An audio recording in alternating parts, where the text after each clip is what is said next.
we are going to let you in on 3 juicy sex tips. Things to do with your partner's body and your body that you may have never known before that you can use in the bedroom today to light them up. In this video, Dr. Tangie and I reveal these 3 sex tips. We are also going to tell you some actionable things, some concrete things that you can do to spice up your sex life, your intimacy with your partner inside and outside of the bedroom. A lot of the conversations about sex can be, it's very serious, or we don't dare to have these conversations with our partner. We're going to get into that today. And this is about bringing lightness to it, having fun, and making sex something that we can really enjoy. I'm Shay. I specialize in helping men overcome sexual performance anxiety, so whether it's erection or ejaculation challenges, and I've worked with men all around the world to be able to quickly and safely and confidentially get these challenges in the bedroom sorted. I am Dr. Tangie. I am known as the Sex Doctor. I am a clinical sexologist, a surrogate partner therapy facilitator, and a sexual health educator. I help individuals and couples design and live the sex lives that they envision and deserve. And I do address the physiological, psychological, environmental, and relational issues that prevent people from really accessing that sexual potential and reaching it. Before we get into the first bit today, Dr. Tangi is going to start us off. But why this area of sex? Why did you decide, right, I'm going to do this. I'm going to make sex fun? Well, because I have seen all the suffering and the pain that people go through just because they think that sex is either a job or some work to be performed. They have a lot of misinformation, lack of information. I have seen individuals, couples of every sex orientation and gender identity and presentation. And I have seen how the lack of sex education, the lack of access to pertinent and factual sex information has really taken a toll on people, and how we go about life suffering in silence about things that are normal, natural, and things that are a shared experience. But because we don't talk about it and we don't know that others are going through the same thing or have the same questions, we think that we are odd and we think that we're abnormal. We think that there's something wrong with us and that we're alone in this journey. So by talking about it, that's the first step to really take the taboo out of sex and make it a conversation about health, about our bodies, about our relationships, on something that is so natural and essential. Sex is a part of life. Sex is a part of a human experience.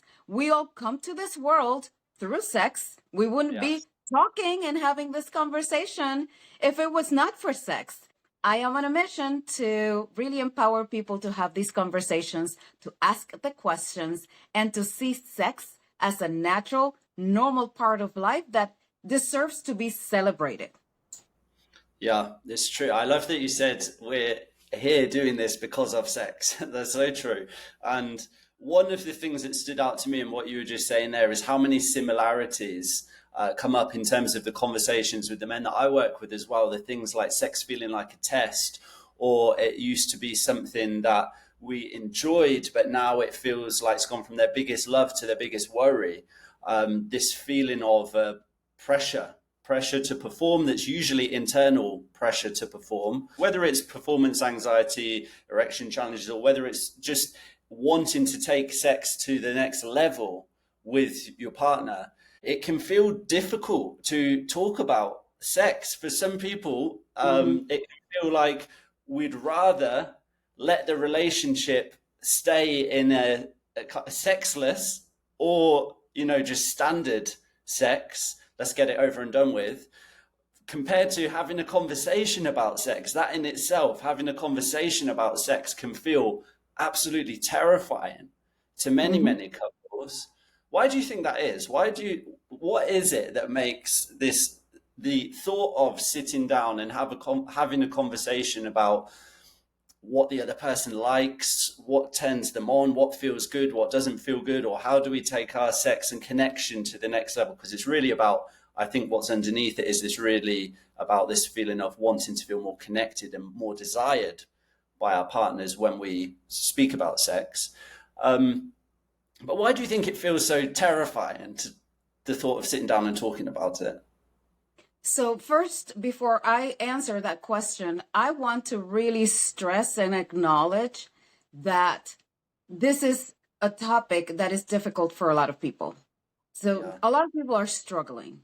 So, if there's anybody who listens or sees this podcast and they feel like they're alone and they're by themselves in this confusing world of sex and intimacy, they're not alone. The first message I want to really convey is that, you're not alone. If you feel like this, you're not alone. Why is this happening? Well, the first thing is that we are not equipped. Nobody really teaches us or trains us to become lovers. And contrary to what people think, we are not inherently good lovers. If you're watching Bridgerton like I am, those girls don't know anything about sex, and then these guys come in and they press a few buttons, and there's this bliss. Oh, wow, amazing. But contrary to what you see in Bridgerton, it is not blissful. You do not amazingly and all of a sudden feel like you had an out of body experience and your life became better because your lover penetrated you. And so that does not happen. However, that's the expectation. So without any tools, without any reliable information, without any facts, without even knowing our own anatomy and basic physiology, we expect to find a mate that is compatible with us, that knows everything that there is to know about sex and about our bodies and our experience as a sexual being, come in and take us by surprise and provide us with the experience of our lives. That is a very unrealistic expectation about sex. Sex does not get better until you learn, number one, your own body, and number two, how to communicate about the experience that you're having. You have to be very informed and very empowered to really have great sex. My belief as well for why it seems so terrifying, and thank you for sharing yours, because of this lack of education, this lack of knowledge around it, and access to quality information. As human beings, I have a belief we kind of operate day to day from the place of, am I safe? Am I loved? These are two key questions that we ask ourselves in pretty much any situation. Am I safe? Am I loved? Ultimately, I think it's about safety, because if I'm not loved, then it means I'm not safe. And it just goes back to our ancestors, when if we weren't loved, if we weren't part of the tribe or the group, we were kicked out. And that's, back in those times, cave times, that's not going to end well, being kicked Mm-hmm. out. So Yeah. I think sex plays directly into this, because when we think about our relationships, this is probably the most important area of our life. Yes, there's things like business, success, etc. But if we don't have relationships, really, we don't have anything. And when it comes to intimacy, this area of relationships and the thought of talking about sex or having a conversation about sex or switching some things up or trying new things, it feels highly, highly vulnerable, probably one of the most vulnerable conversations that we can have, because it is pushing this button of the fear of being rejected by our Mm-hmm. partner. And ultimately that then triggers the, I'm not safe. I'm not safe. There's like alarm bells going off saying, okay, it's worked, or the relationship, it may be sexless, or we may be having poor or very standard sex, but it's better to keep it that way because it means I can keep the relationship, as opposed to risking the relationship by having a conversation about it. So I think this is also a part that plays it has a huge role to play in this feeling of terror when it comes to talking about, even daring to talk about sex. And also the fact that, as you said, it's a highly personal thing. And it's easier to expect and hope that somebody's going to just be able to learn and understand our bodies. But the reality is that actually we have to learn how to communicate about our bodies. And that's the Mhm. part that can feel really scary, because what if I'm rejected because of that? Or what if I'm not normal because of that? Absolutely. And thank you so much for touching on the rejection, because it's an important thing to mention. We all have this very deeply rooted fear of rejection for what you explained. If we are rejected, we're outcasted and then we die and we don't survive. And so we have a real fear of rejection, and it's one of the deepest fears of humans. And so if I say something to you that is going to lead to that rejection, or I have the perception that you will reject me because of it, it creates a lot of shame, it creates a lot of guilt. And obviously, I'm not going to be motivated to bring it up. I am going to suppress it. I am going to avoid it. I am going to maladapt to the notion or the idea or the behavior instead of living in a way in which is going to be honoring and modeling a healthy behavior when it comes to sex and when it comes to anything else. And so that is very important for a lot of people. And I do work in clinical practice, so I have a lot of experience helping people and couples, and as I said, individuals. And something that I hear all the time, and it's very, very interesting, is that men, for instance, and I work with a lot of men, they are the top of their world, at the top of their game. They have accomplished so much academically, professionally, financially, but they are sexless at home. And when it comes to communication, they lack that piece. And I ask them, when they come with certain complaints about their sex lives at home, I say, have you talked to your wife? Have you talked to your partner about it? And 99% of them say either no, or they have kind of touched on the topic, but really not with the depth that it needs to be addressed in order to make a significant change. And so let me give you an example, a concrete example of something that happened in my practice, if I may. So this man comes in, he has been married for 17 years, okay? And he says, I've been married for 17 years, and I do not know if my wife likes having sex with me.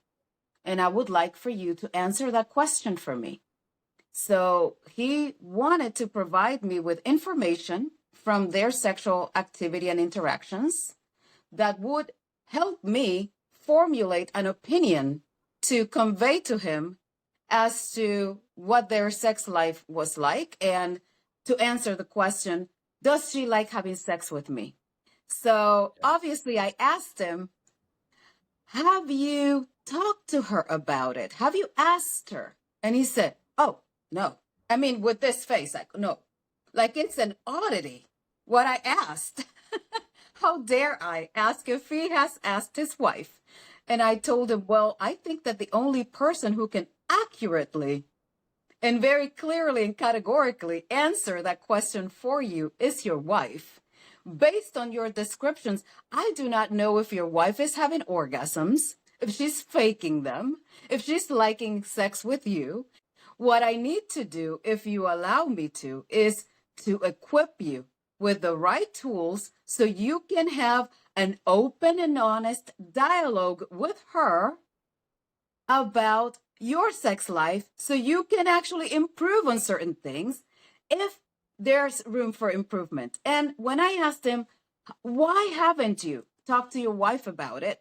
He said, I'm afraid that she will say no. Right. If I asked her, The rejection.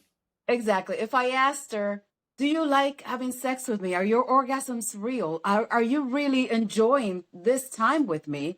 He was so terrified that the answer would be no, that he would much rather pay me and come and describe me what's going on so I can give him some peace of mind, which Yeah. obviously I couldn't provide. But that's a very concrete example of what happens to a lot of us when it comes to sex. We rather guess than take the risk and then get rejected. That's right. Yeah, thank you for sharing that story, because I think it really helped to bring it to life. The fact that it's normal for us as human beings to do more to avoid pain than it is, and we seek pleasure. So it makes sense why the client in this example went through those steps, because there's so much potential pain, although most of it is in our own imagination, but potential pain to the what if my wife, my partner says no, that they don't enjoy having sex with me, then we imagine ourselves that we're cast out and alone. And so it feels much, it's less painful to let me speak to somebody else who can give me another opinion. And like you said, the peace of mind, it's like we're looking for some kind of instant relief or an instant fix. And I think it's similar with many of the guys that I speak with as well. You know, a question that they will ask me very quickly is, can I be fixed, or am I screwed for life? Am I going to have this for the rest of my life? I think a balance of two things. Number one, we have to feel brave enough to take on part of the challenge ourselves.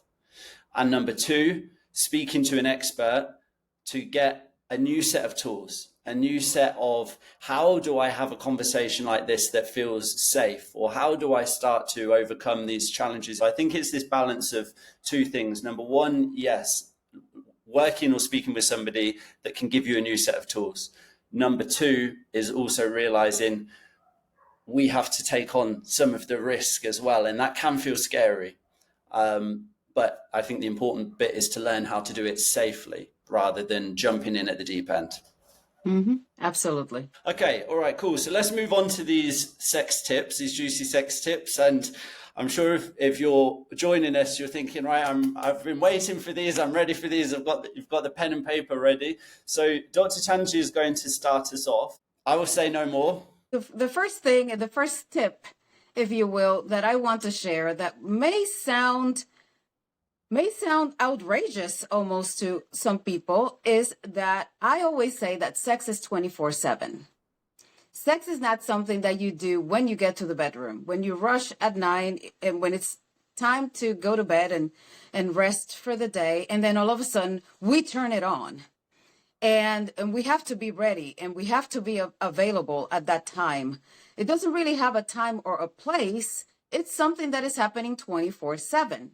And if it happens 24/7, obviously it's easier to get into it when we're actually ready or have the opportunity. And what do I mean by that?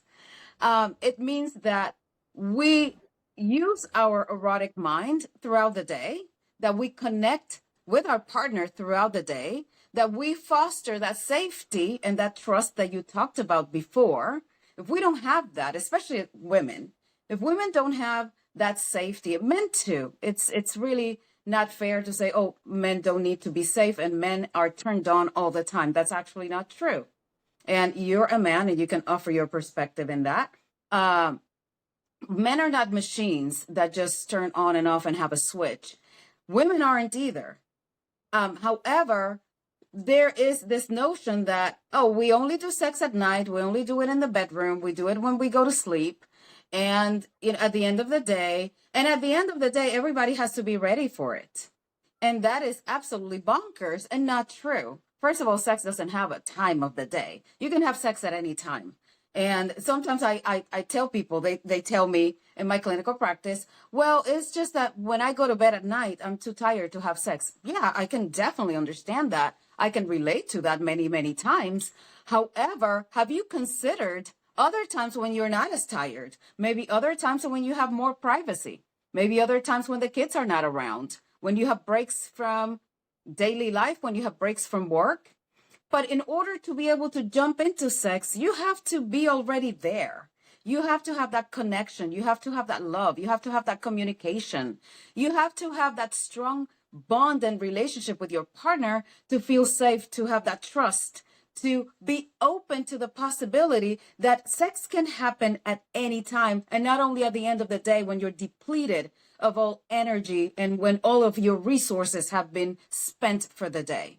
So that is my number one tip. Sex happens 24/7. Sex is not all about foreplay and then penetration, penis in a vagina or penis somewhere in a hole, as I say, penis and mouth, penis in a anus, penis, hand, penis, vagina. That's not what sex is. Sex is so much more than that. Sex is every way you communicate, every way you relate. Sex is using your imagination, your creativity.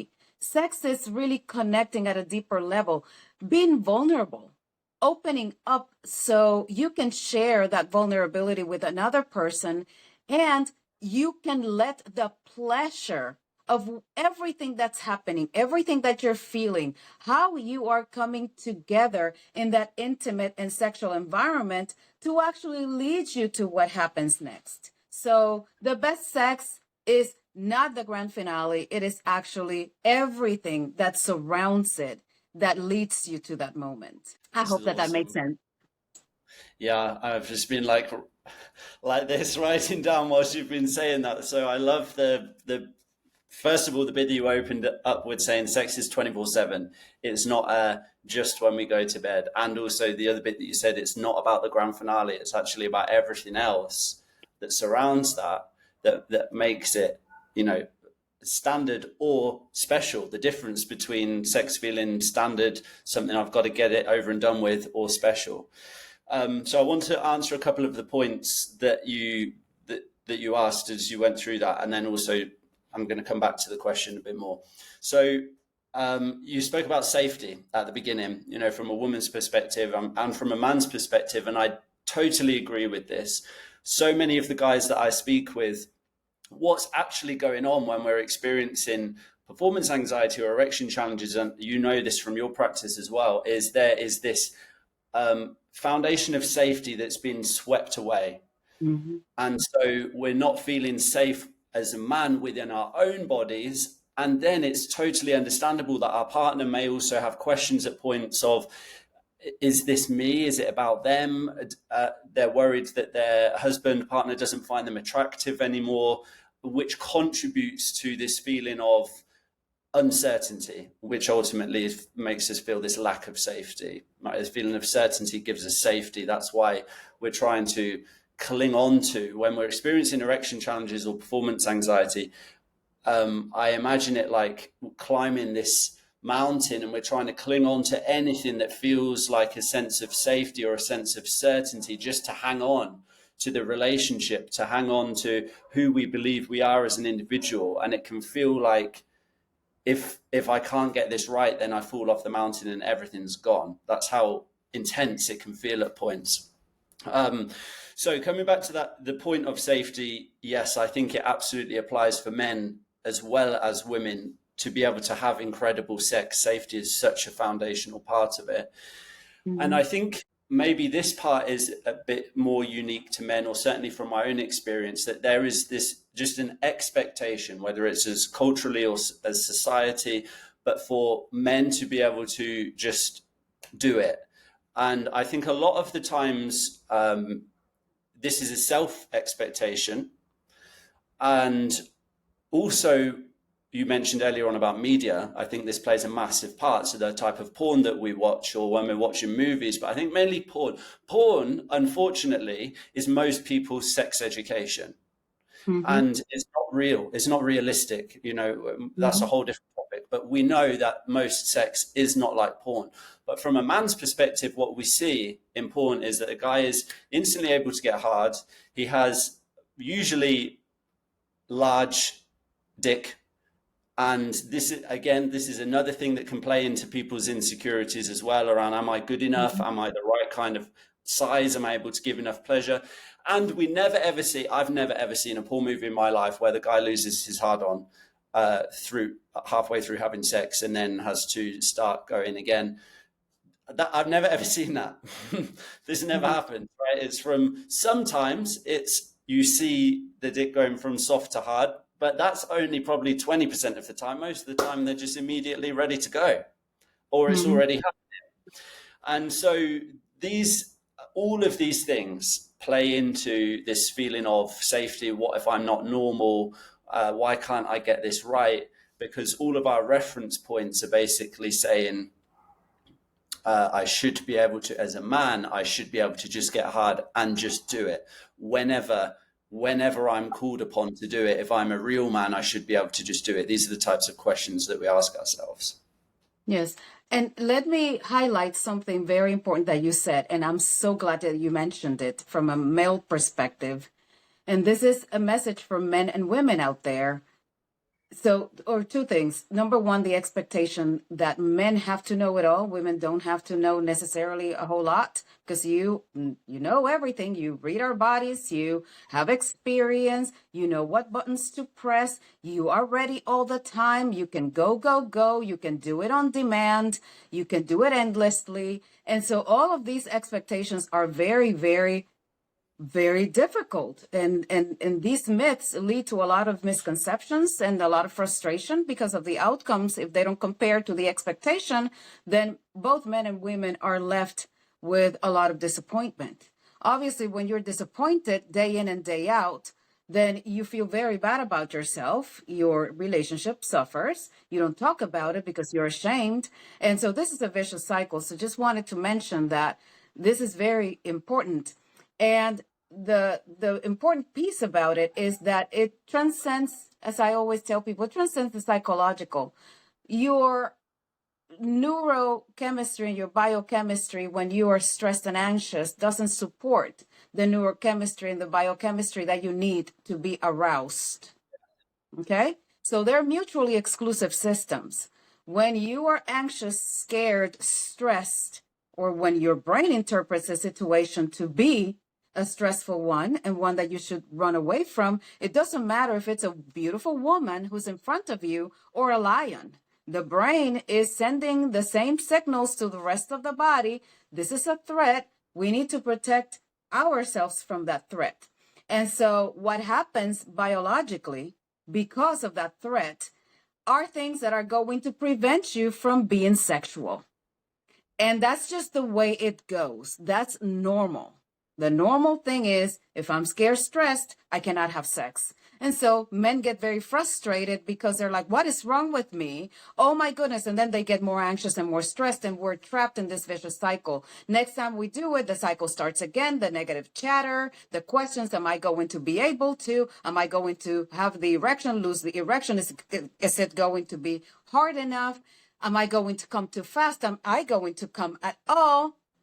Is she doing okay? Is she liking what I'm doing? So you see how this can turn into total madness in the mind. And then you're just trapped into your own thoughts. You create very bad chemistry for yourself that is going to prevent your erections from happening today, tomorrow, the day after, next week. And so we need to break with those cycles. And it is important, obviously, as you said, if you're trapped, you need help. You need somebody to guide you through the process to get out of there.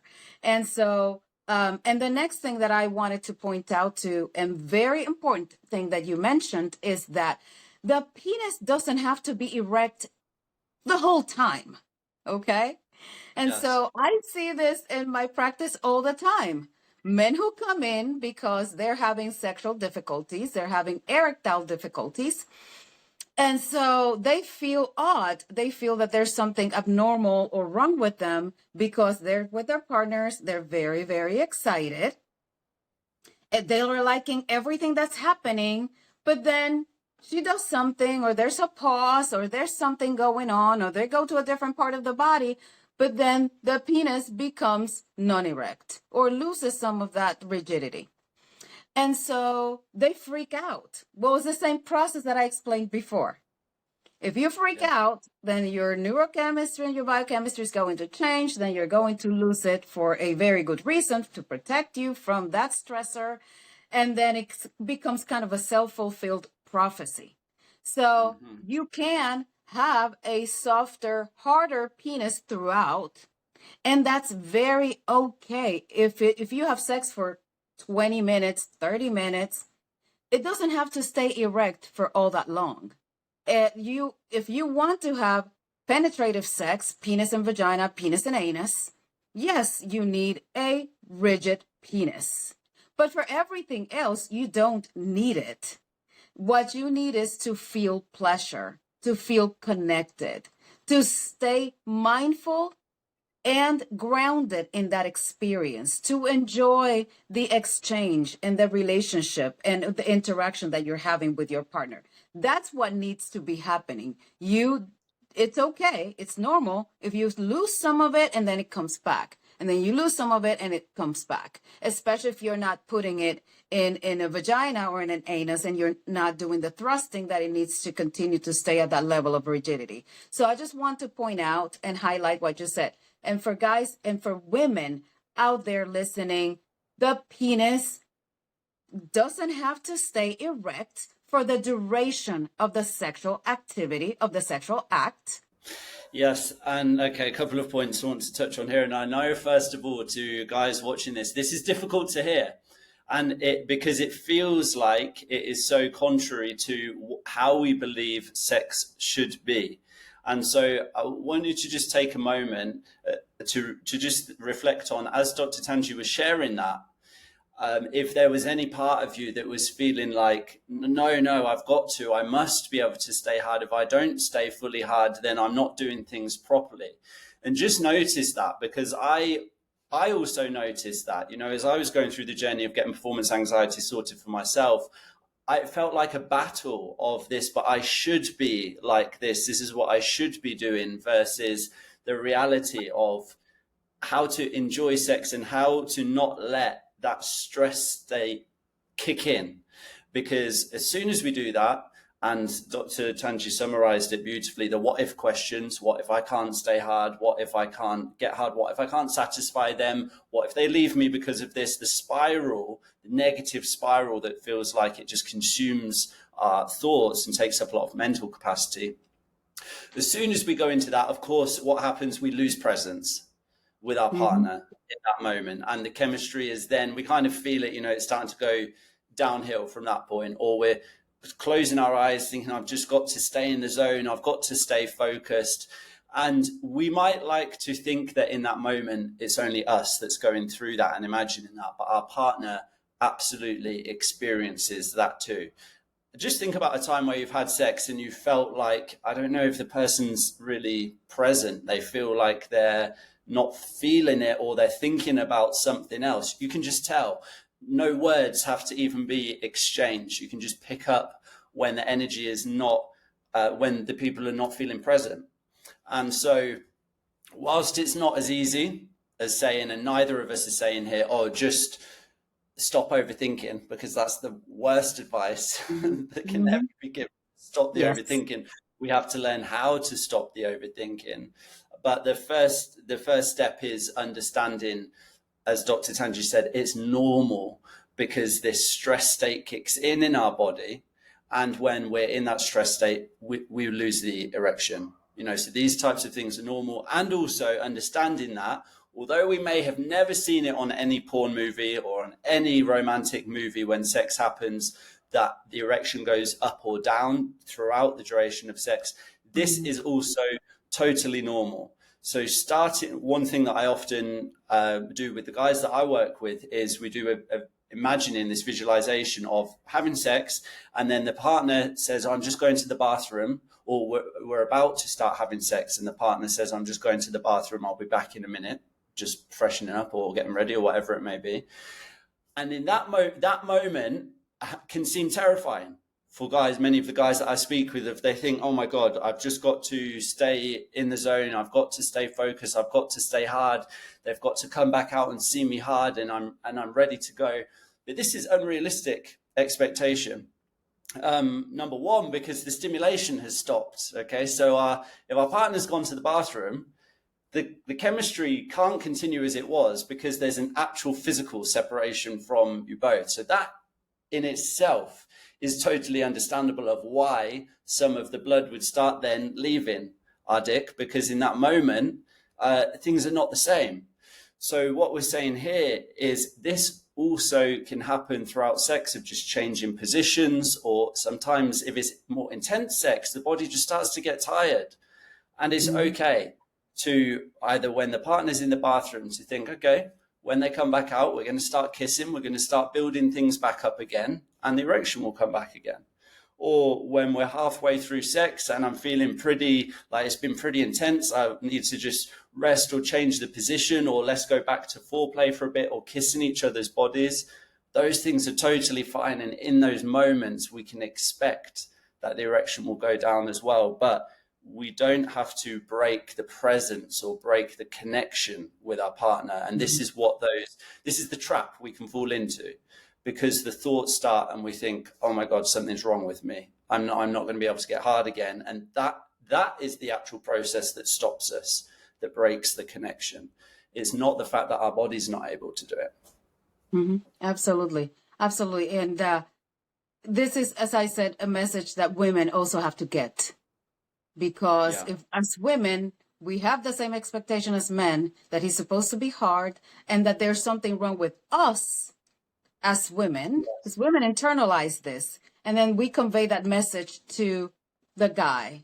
Oh, is it that you don't like me anymore? Is it that you don't find me attractive? Is there something wrong with me? Is it that what I did was not to your satisfaction? Is it that I don't know how to do whatever act?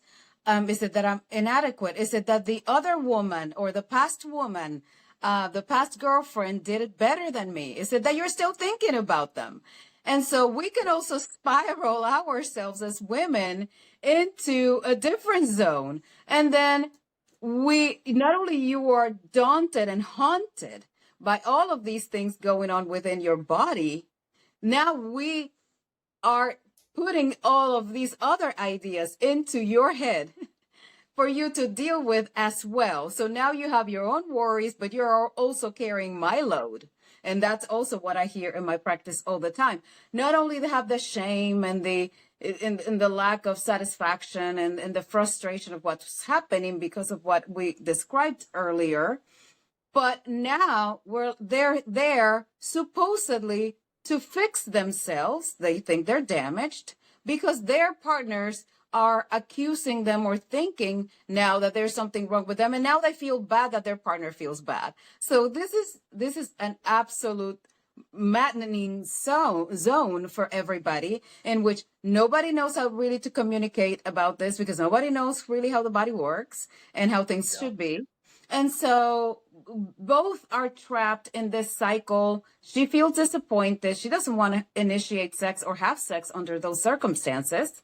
He is afraid of even broaching the topic, and he's afraid of next time failing again, failing her, failing himself.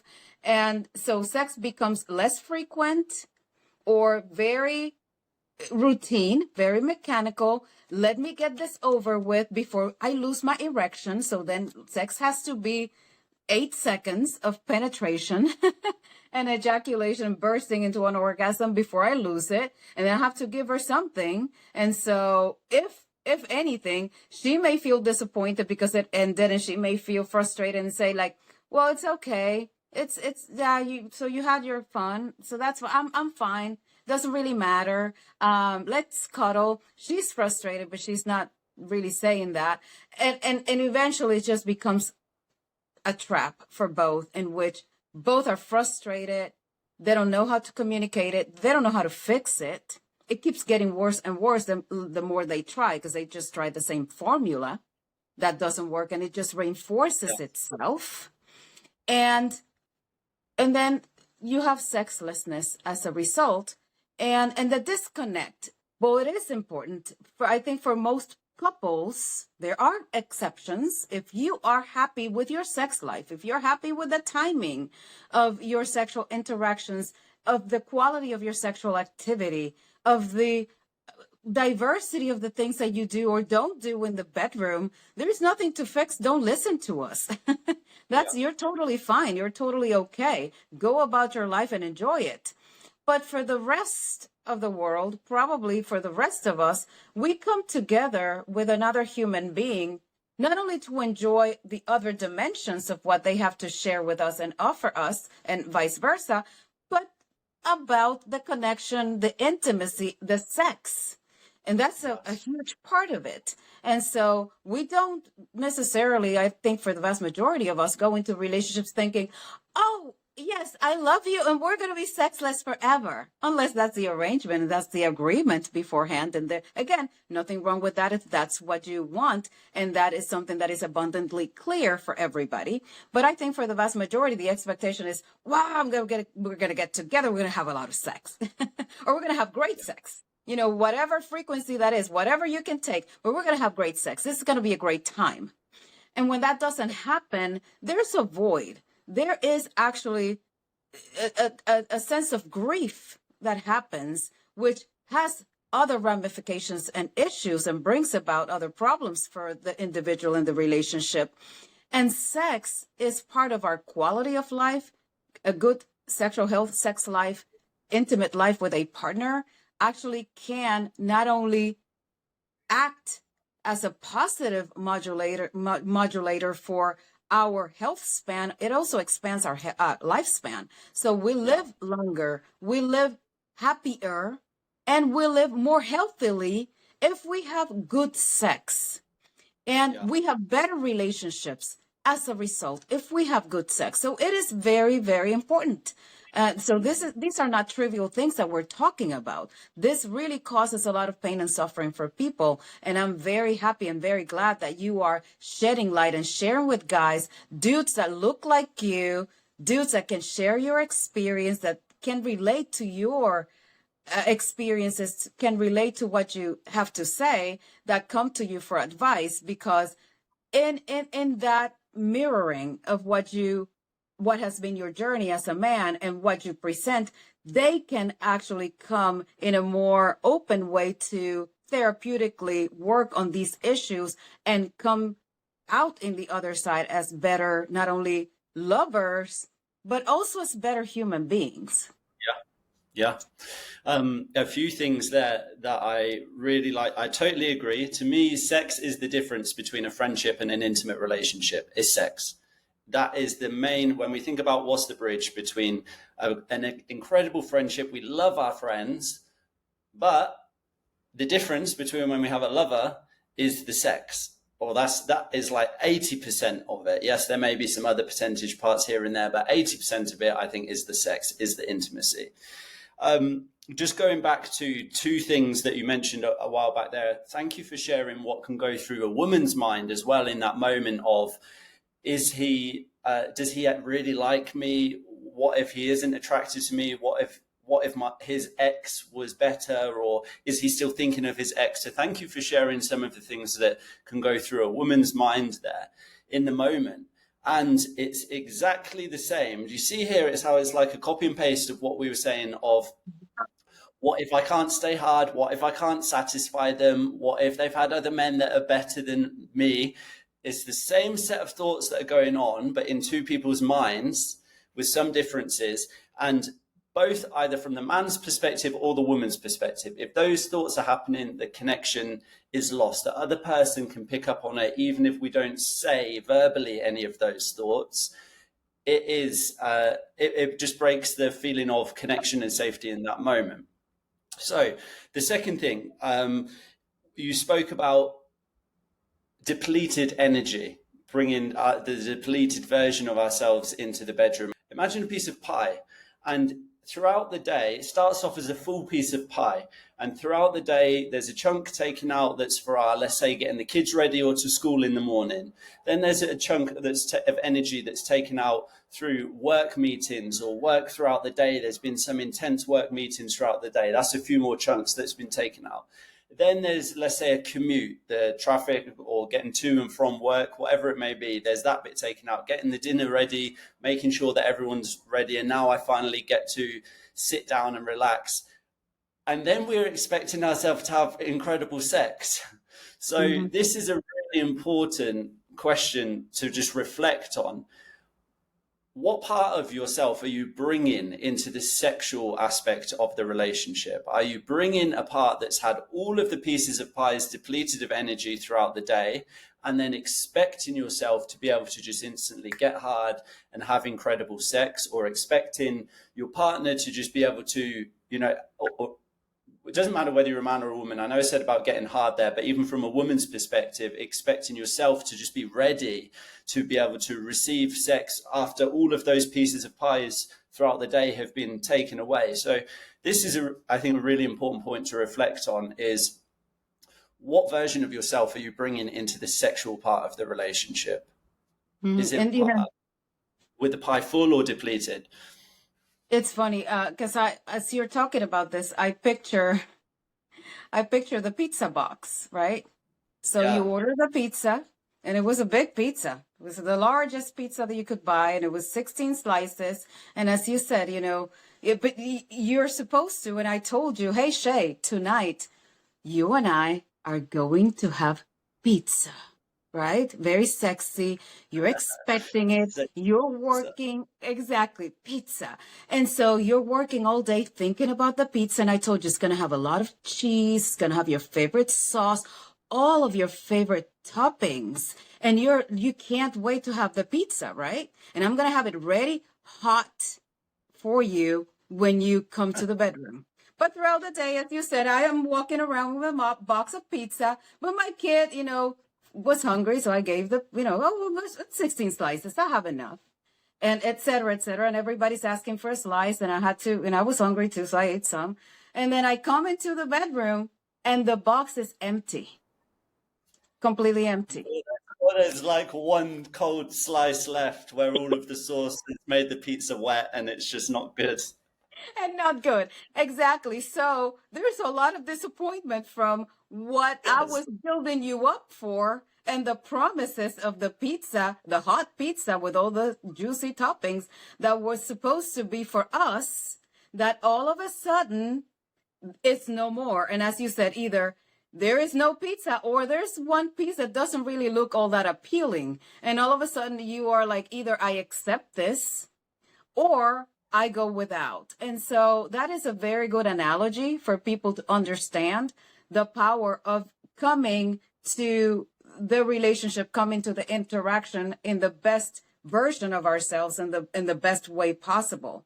And so you have to really be realistic and also share the load. We were talking about the secrets that, women want or think about when they think about their men in a sexual situation. For the vast majority of women, probably all over the world, they do a lot of the mental, emotional, and even the household load. And so they pick up everything, everybody, they take care of everybody else, their last, et cetera, et cetera. And when you consider this, it's very hard to come to the bedroom with a hot, full box of all the slices of pizza ready. You're going to come into the bedroom with a very soggy last piece or none at all. And so as men, if you partake more on those activities, you are going to free up some of those resources that then we can use to come to the bedroom with more energy and more presence. And so I call this husband porn. I call it Nice. husband porn. And I'm like, what is husband porn? I'm like, when I see my husband doing the dishes and taking things away from me and picking up his share of the household chores and doing and going above and beyond and really working in partnership. There's a very, very strong response to working in partnership. And It's so sexy. it's sexy. I've heard this from many women that say, I love my husband when he's fixing something or when he is doing something. And they lust over their husbands. And it's probably also our primal brain looking at you in your primal role of, fixing the cave or something. I don't know, but women really feel very happy and almost aroused and more readily available when they see the men actually participating and picking up and really carrying more of the load in the relationship, in the household activities with child rearing, et cetera, than when the women are doing everything, and then at the end of the day, men say like, honey, come here, you're working too hard, come here. And what they, let me give you a massage. And we know it's not a massage. Let's give it's a massage with a penis, and my vagina has to be Yeah. involved. And so at the end of the day, when I come into the bedroom and you're like, come here, honey, just relax. Oh my God, you've been working so hard. Well, you think? Right. And And it's now, a frustration, it's a resentment, it's a frustration feeling yes, that's being carried in rather than openness. Yeah. exactly, exactly. And now I'm frustrated. I am resentful. I also say in my practice, resentment is like a grain of sand that we put in a pouch like a kangaroo. And Mm. every transgression is a just a little tiny one, sometimes more, but it gets heavy. It gets heavy. It gets heavy. And it explodes at times. And sometimes I tell men, women are historical. So we have everything in the archives. We don't forget anything. That's one of our superpowers, right? And that's That's why we right. can multitask and do a lot of things. And so this is happening. You are oblivious to all this. You don't know what's going on. And I have heard men saying like, "Well, she's so focused on the cleaning and the picking up and everything. I just don't understand it. I don't know why she has to do it. She can just stop. I'm not expecting her to do it. I'm not asking her to do it. She can just not do it." So we don't understand that because we need to pick up. We're like, what will become of this house if we don't pick up and if Right. we don't clean up and et cetera, et cetera? Who will wear clean clothes if we don't wash them, et cetera? And so you guys don't understand it. We are harboring that resentment in that pouch like we carry like a kangaroo.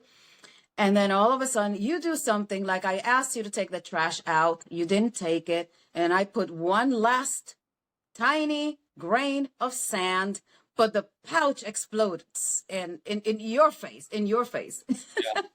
And we're like, Yeah. you never, you always, and then it becomes a thing. And that spills over to the bedroom. And then all of a sudden you're more frustrated. Exactly. And ultimately, both people are not getting what they want. That's the main thing. Ultimately, we're both not getting what we want. So I want you to remember the pizza, and I like it. I prefer it as a pizza now. I'm going to use that instead of a pie. And nobody likes a shit pizza. Nobody likes a shit pizza. So remember that. Okay, about pizza, sharing the load, as Dr. Tangie said, doing things equally. Imagining that it's like a joint pizza, and your mission together as the couple is to figure out how to preserve that energy throughout the day, and sex doesn't always have to be at the end of the day, by the way. That's an important point as well. But Mm-hmm. at whatever point intimacy happens throughout the day, imagining your job as the couple is to preserve the pizza. The slices represent the energy. Your job is to preserve that. Okay, so I'm going to share the juicy sex tip from my side now, and then we're going to head into the last section, which is about, as a couple, if you're wanting to improve intimacy as a couple, Dr. Tanji and I are going to share our number one takeaway to be able to start doing that. Both of us have worked with men or women all around the world specific to this area of sex and intimacy. And there are absolute patterns that we have both picked up in our individual practices, in our individual areas. So we're going to share with you what we each think is the number one thing for a couple to use to be able to improve intimacy. So from my side, the juicy sex tip for men, and actually this is both for men and women, but it's about the men's body. And I'm going to do something here where the tip that I give is, I guess, practical. It's something that you can learn about your own body or the man's body that most people never teach us. And that is something that's called the frenulum, which is basically also known as the banjo string. This exists on both men that are circumcised or not circumcised. The piece of skin that connects the head of the penis to the base, right? You'll see when you look at it, and it will be different for the different guys. It will look differently for different guys that you're with. Or if you're a man watching this video, just check it out on your own body. You can do it right now as we're going through this video. But it's basically the piece of skin that connects the head to the base. And there's like a line. You'll be able to see there's a line that goes down that you can almost like trace it. there is so much sensitivity in this area, and it's an area that we're never really told about. It's just there, and we don't think about anything to do with it. But next time that you're having intimacy with your partner, or you can also, as a guy, just explore this by yourself as well, when you're erect. So I think this is when, for me personally, and it may be different for you, but for me personally, this is when I notice the most sensitivity in this area, is when my penis is erect. And just exploring that. So you can just start off by feeling it. Imagine like tracing the line down, or sometimes if you have some lubricant, something like that, making the area wet, and just exploring it a bit. And so whether you're a man or a woman watching this, I think if it's on your partner, just playing around with that area, whether it's with your tongue or just using one of your fingers gently, but just exploring, nothing vigorous, nothing intense, nothing like this, okay? And the most important part that I want to make here, the point that I want to make here, is that this is a part of our body that is not a 0 to 100 miles an hour type of thing. And Dr. Tangie, I'm sure in a second you'll be able to give the equivalent to what I mean by this, from a 0 to 100. Maybe it's the clitoris for women. Of, you can't just all of a sudden start immediately stimulating it and expect that it's going to be, oh my God, this is incredible. No, this is about building up the chemistry first of all. So whether that's kissing, touching, the erection, taking time to explore the penis, and then exploring this part, the frenulum and the banjo string part. But when we do that slowly and with love and with actual attention, that we're actually interested and curious about different parts of our body, this part just has a lot of sensitivity, and it can feel really good. It just feels different to other parts of our body being touched, or different to the standard. And as we go on this journey of improving and iterating our sex life and making sex even better, exploring different parts of our body is a really important part of that. And there's so many different places on our body that can give us incredible, unexpected feelings when they're touched, feelings that we haven't experienced before when we're in the right zone. And I think this is part of the journey. So this is just one of those juicy tips on the journey. There's many different parts of our body that give us different sensations, but this is one I found particularly for guys, that just there's a lot of sensitivity in this area, and when it's done in the right way, in a relaxed way, in a calm way, it feels really nice. Going from 0 to 100 most of the time is not going to work. Arousal is not a straight line going up. It's not a rocket. Arousal is an airplane. You know, it needs to start, gain the velocity that it needs in order to start taking off, and then it needs time to reach its cruising altitude.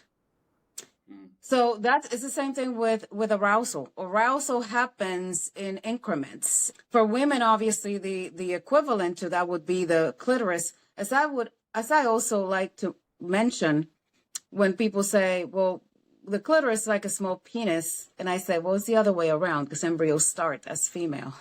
So I always like to say, well, you have a big clitoris. Women need more stimulation of the clitoris. The clitoris is the same thing. It has that erectile tissue. It has actually almost the same components as a penis, and it has more nerve endings, double, or probably more than double. And so that is our most sensitive erogenous zone. Now, the caveat about that is that we need to be first conquered in our brains. So the mind has to be engaged.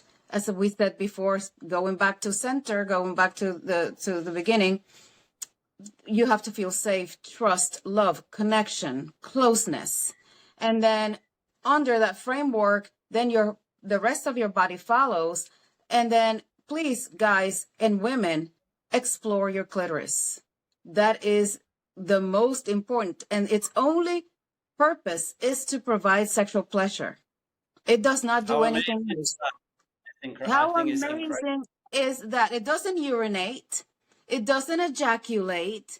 It doesn't do anything really for reproduction. I mean, orgasms may aid in reproduction, but the clitoris itself doesn't have any other function except to provide that amazing experience of pleasure and eventually the explosive orgasm. So pay attention to that. Most women do not orgasm from penetration.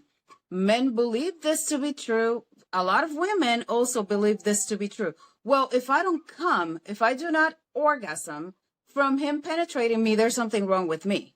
Well, we have to move from that perspective and pay attention to the clitoris, stimulate the clitoris, but it has to start with us as women. We need to explore our bodies, just like you were saying and suggesting to men. We have to take control. We have to take matters into our own hands, literally, and we need to really get to work. We have to explore. We have to go places we've never been before, so we can then come and share this information with our partners. That is actually very, very helpful, and it's sexy. When you can tell your partner, oh yes, right there, more, that's very, very sexy. That's very validating for Yes. you as a man. It makes you feel better. And for a woman, it's very empowering. Now I'm taking my pleasure into my own hands and I'm becoming more responsible for my experience of pleasure. And you both should be able to go as an equally equipped and empowered into that sexual interaction. Yeah, this is awesome. It reminds me of when I was in Portugal. I spent some time living in Portugal, and they set up a temporary museum there that was all about the clitoris. And it was just about how incredible the clitoris is. And I wish that every man and woman could go to this temporary museum, because it just gave me a whole different understanding of just how amazing it is. And personally, I think it's something to be celebrated. The fact that its function is to provide sexual pleasure. The museum did a great part of this, was talking about how most of women's sexual pleasure had been described, or has been described in the past, through the lens of a man's pleasure. Mm-hmm. I think it plays out in that part there that you said, oh, the clitoris is like a small penis. No, it's actually the other way around, but that's as you said, but that's an example of looking at it through a man's lens, Mm-hmm. comparing it to, so this, I would just say there's so many fascinating things to learn about the clitoris, and we should do it. There's a great book on this called Come As You Are by Emily Nagoski. I think that also really helped me to learn more. Okay, cool. So let's go into the last section then of sharing the number one tip that we believe is helpful for couples when it comes to, so imagining that there's a couple that have been together, like the client that you mentioned at the earlier on in this, 17 years, we've been married for 17 years, but we're not really having sex anymore, or maybe it's once every few weeks, once a month, something like that. We want to get back to how it used to be, or we just want to feel the desire again, that sense of desire to come back again.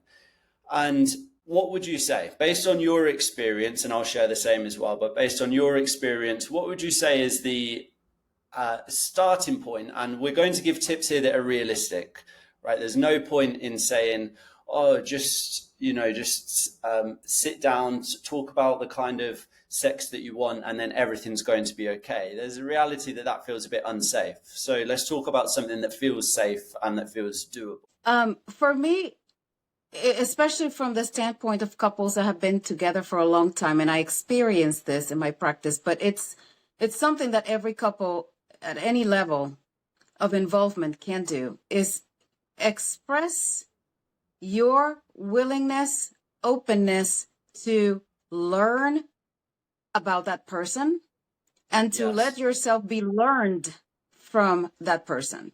If that makes sense. So be available. Allow that experience to happen. And that requires a more sophisticated communication methodology. It requires that you are vulnerable, as you said, that safety, but it doesn't have to be scary from the very beginning. It doesn't have to be, okay, so tell me what your sex fantasies are, and we'll do them. And let's bring, somebody else into the bedroom and let's have a threesome. It doesn't have to be like that. Actually, I hope that it doesn't begin like that. But it can begin with the level of communication that is compassionate and that is an invitation for intimacy. A bid for intimacy is the I really love you. I'm grateful to have you in my life. I would like to not only grow older with you as a partner, as a true partner in everything else that we do, but I would love for us to continue to enjoy intimacy and sex throughout the duration of our lives and throughout the relationship. And for that, I need you. I am thankful for you and I need you. And I need us to be like open books as far as communication goes, so we know how to satisfy each other. So we know how to meet each other's needs. I want to know your needs. I want to know what you want.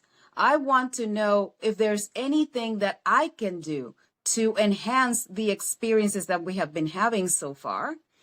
And I want to be able to provide. I want to have that openness and willingness. And you have to show up with that vulnerability. If you show up with, well, there's something wrong with you, the problem is not me.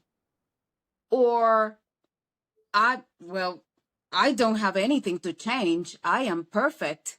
Then there's no growth in the relationship. Or conversely, if you cannot take that the person, your partner, the one you chose, the one you love, the one you live with, tells you, honey, I love you.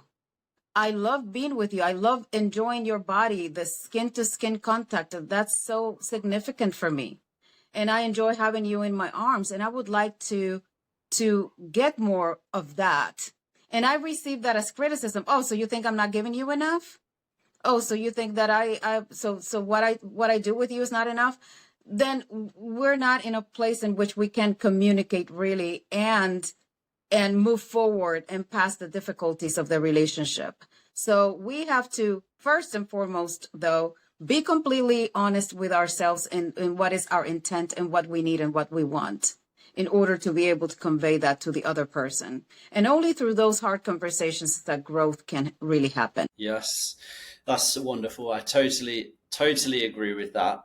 And from my side, as Dr. Tangie was saying there, when we're in a relationship, when we're with a partner that we've chosen, we share bank accounts together, we sleep together, we eat food together.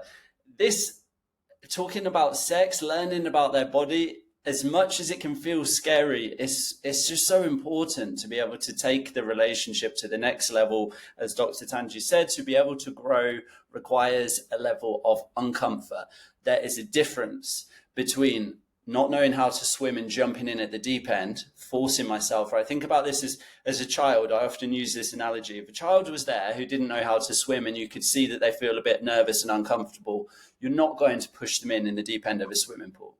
What will you do? You'd probably get down on the level, have eye contact with them, reassure them, create a sense of safety that you're going to be okay and they're not going to do anything crazy or unexpected. You'd probably walk them around to the shallow end and go down with them step by step. This is exactly, I want you to imagine, this is exactly the same type of approach there that we want to take in these conversations. It is not about how to overnight transform our sex life by figuring out the one thing that we didn't know before. I think the one thing is a trap in many areas of our life, including erection problems, that we can fall into, the one magic thing that does never exist. But this is about curiosity. So the tip from my side is imagining going down that swimming pool step by step, but you are taking the lead. Okay, if whoever's watching this video, whether you're the man or the woman watching the video, any gender watching this video, but you are taking the lead in this area of sexualness in the relationship. And I want you to imagine that you're taking your partner's hand as you go down the steps in the shallow. And what that means, taking the lead, is going first. And this is also where I totally agree with what Dr. Tangie was saying there around going first means asking your partner, making it about them. It's not making it about wanting to learn about them, not an attack, not a, next time we do it, could you try doing this a bit more? It's not about telling them to do something. We must start with learning, wanting to invite the learning experience. I love you. I love being in this relationship that we have together. And I would love us to be able to rekindle our intimacy, to build back our sense of desire in the bedroom. We haven't ever spoken about that before. I don't have all the answers, but one place that I thought would be good to start was just learning a bit more about your body. Could you show me, when we're together next time, when we're in bed tonight, could you show me just an area of your body that you'd love to have touched and that it feels really good for you, and how you like it to be touched? Right. This is the first step. You see, it feels safer. It's not just expecting ourselves to be able to figure it out by ourselves. It's inviting our partner into the dance. Intimacy is a dance. It's never a one-way thing. It's a dance. And it's understanding them, first of all, learning more about their body, first of all, because when we do that, 90% of the time, it's then going to be reciprocated by our partner. Our partner is then at some point going to ask, and what about you? What do you like? And then we share with our partner what we like. And then that's how the dance, a new dance then begins, that we're actually learning about each other's bodies and creating safety whilst we're doing that. Yes, absolutely. And I am going to add to that something that I teach couples at every level, but couples that have been together for a very long time. And as I said before, when that happens, when those moments happen, as you just described, express your gratitude. That goes a long way. It may seem or feel awkward in the very beginning, but say, thank you so much for giving me access to that side of yourself. Thank you so much for letting me learn about you. Thank you so much for letting me explore that side of the body that was actually quite pleasurable. That cements the experience and leads the other person to open up even more.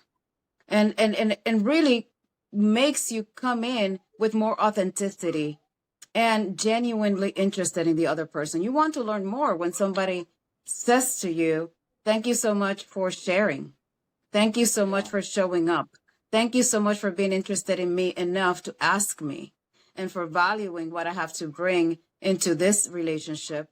And then they want to reciprocate from that perspective and from that mindset of being grateful. So gratefulness, showing appreciation, goes a very, very long way. It doesn't matter if you have been with somebody for a minute or for 50 years. Amen to that. Okay, I think that's a beautiful point for us to wrap up on. So I'm going to do a quick summary of what we've spoken about. We've spoken about these 3 juicy sex secrets. Before we did that, we got into why it is totally normal to feel like desire has dissolved a bit, or to feel like things have moved to just standard sex or even sexlessness, that is normal for these things to happen. And a big part of it is because we were never really taught about this. And so the whole purpose of today's video, by sharing these tips that we've gone through, is to just give you some new information. First of all, to understand that you're normal. There's nothing wrong with you. This is about understanding, okay, what's going on, and treating it almost like a game. How do I start to put these pieces of the puzzle in the different places to create a new picture? The first juicy sex tip that Dr. Tangie shared, how would you summarize your juicy sex tip? Sex is 24/7. It's not what happens when you get into the bedroom and get under the sheets at the end of the day for 10 or 20 minutes. It is everything that you do 24/7 to keep that relationship ignited, to keep yourself turned on, to allow that eroticism to really be within you and accessible to you for when the moment's right. From my side, the juicy sex tip was the frenulum. Have some fun playing around with the frenulum or the banjo string, just exploring that part of your body, or exploring that part of your man's body. When, as Dr. Tangie said, the simmering needs to happen, first of all. Any intimacy without that sense of building it up, without the sense of anticipation, it's just, nothing's going to feel that great. If we're expecting ourselves just to go straight into it, nothing's going to feel that great.